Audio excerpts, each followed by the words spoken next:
Simcoe-Grey. Thank you, Speaker. My question is for the Premier.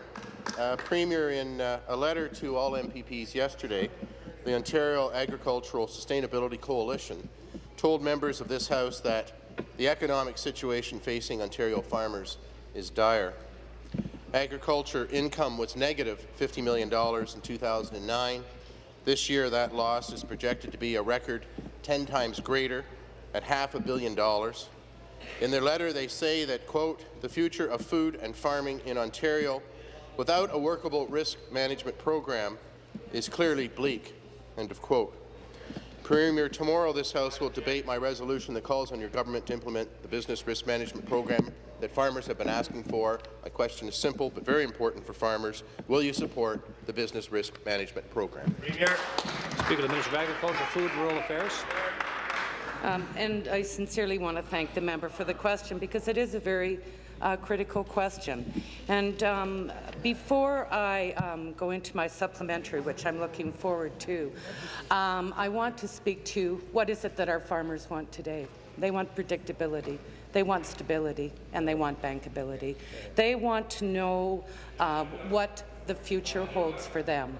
And our government has been working with the coalition to develop a risk management programs and take that forward to the FPT, and there is much good work that is happening with the coalition and the McGuinty government. And one of the things that I want to speak to specifically is, I'll go on in that letter, and the letter speaks to how is Supplementary. Member for Oxford. Well, thank you very much, Mr. Speaker. And Madam Minister, farmers have asked that both levels of government fund the program, but right now neither one has any money on the table.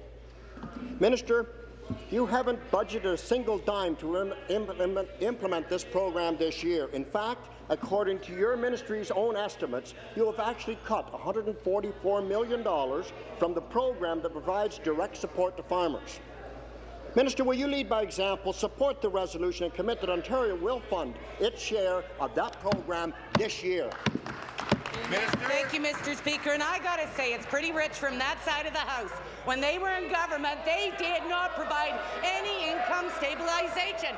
We have put on the table $1.7 billion. We understand that the business programs today, the pillar of the agri-stability, are not working, and we are working with the coalition. But I can tell you, Speaker, one of the things in the letter that was addressed is these programs have always been funded, Fed, Prov, together, 60-40 splits. And we recognize that, and that is why we're working with our federal government, and the coalition recognizes that. And I ask the members, when they write a letter, why would they not write a letter in support to the Minister of Agriculture at the federal level? I don't know why they won't, because we recognize that in order for a program to work, Speaker, it has to be all levels of government working together. Our farmers recognize that.